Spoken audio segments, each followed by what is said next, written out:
A ruler who seeks war is a ruler who does not understand the cost of it. There is no honor in destruction, no wisdom in bloodshed. Yet history is filled with leaders who have chased after battle, believing that victory alone would make them great. They swing their swords without thought, burn their enemies without hesitation, and in the end, they are left with nothing but ruins. The difference between a tyrant and a true king is not their strength, but their wisdom. Thor did not always understand this. He was raised on tales of conquest, trained to believe that power was his right. He stood at the gates of war, not out of necessity, but out of pride.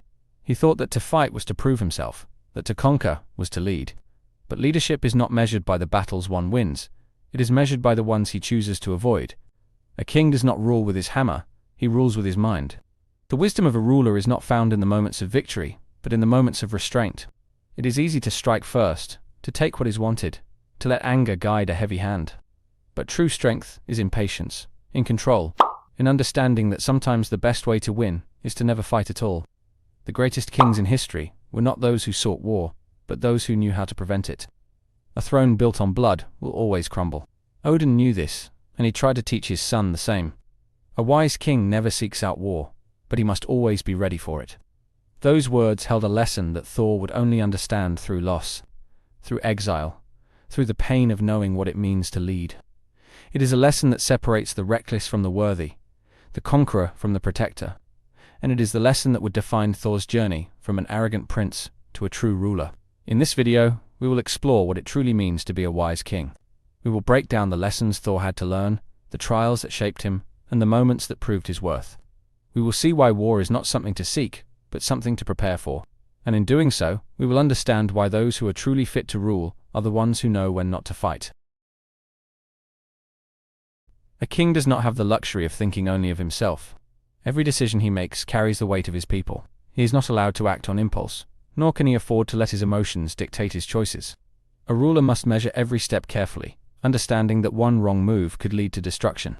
Thor was not born with this wisdom. He was a warrior before he was a king, and a reckless one at that. He thought that strength alone made him worthy of the throne. He believed that battle was the path to honor, that crushing his enemies proved his greatness. But what he did not see was that true leadership is not about seeking power, it is about knowing when to wield it. Odin understood this. He had seen the horrors of war, had fought battles that left nothing but ruins behind.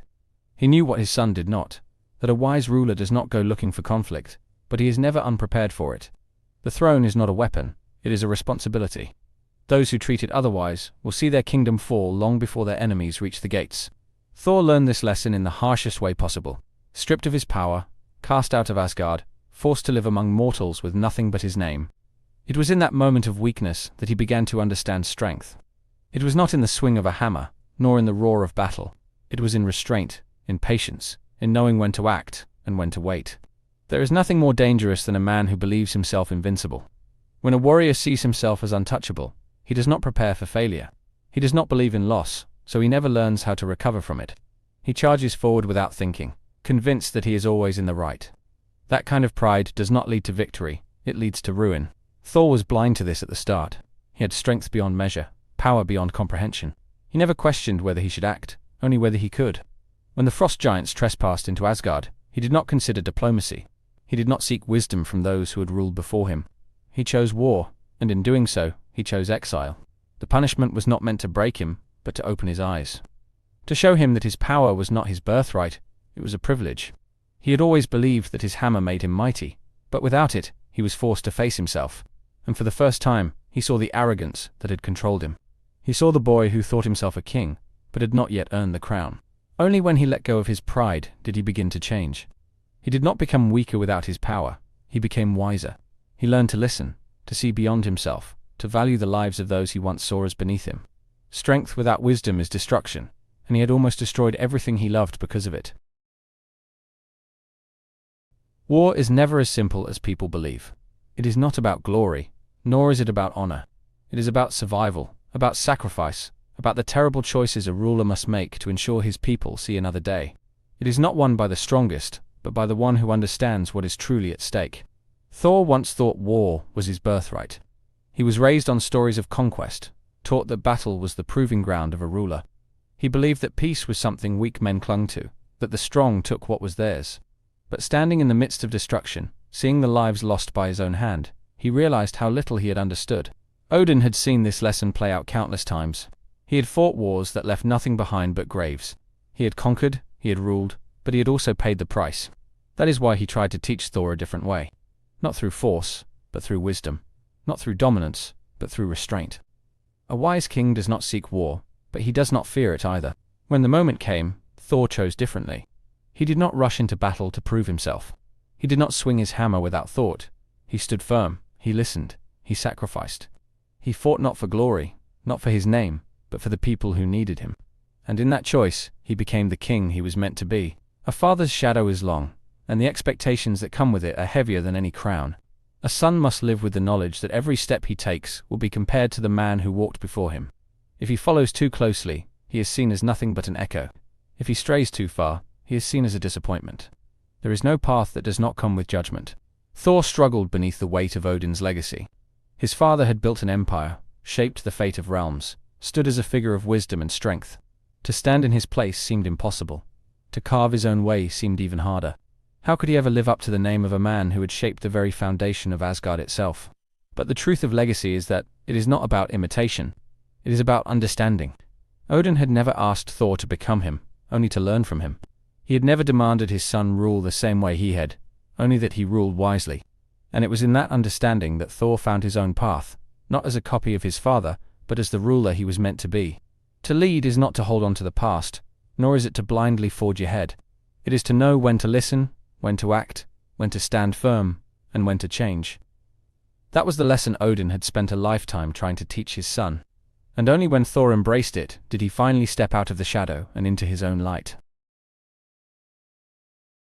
Power is not a gift, it is a test. Those who wield it without understanding are doomed to be consumed by it. It is not something to be taken lightly, nor is it something to be used carelessly.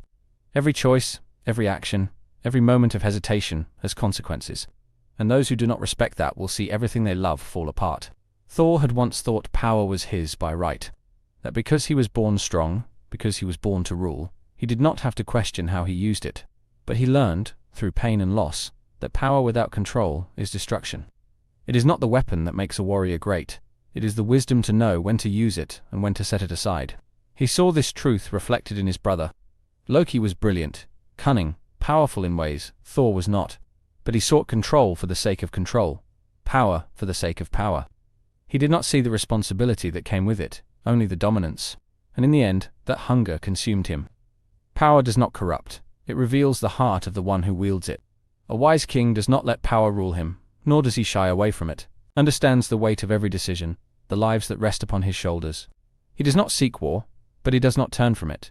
He does not demand loyalty, he earns it. That is what separates a tyrant from a leader, and that is what makes a true ruler. Thor's journey was never about becoming the strongest. It was about becoming the wisest. Strength fades, power shifts, but wisdom endures. A king is not measured by the battles he wins, but by the peace he maintains. Not by how many kneel before him, but by how many stand beside him. He learned that war is not the answer, but neither is ignorance. He learned that arrogance is a weakness, that humility is strength, that a ruler must know when to fight, but also when to listen. He learned that power is not his to take, it is his to protect, and in doing so, he became more than a warrior. He became a leader. Odin's words echoed long after he was gone. A wise king never seeks out war, but he must always be ready for it. It was not a warning, nor was it a command. It was a truth, a lesson, a reminder that the burden of a ruler is never light, but for those who bear it with wisdom, it is one worth carrying. Thor was ready, not because he sought the throne, but because he understood its weight. He was not the king Asgard once expected him to be. He was something more, and that is why he was worthy.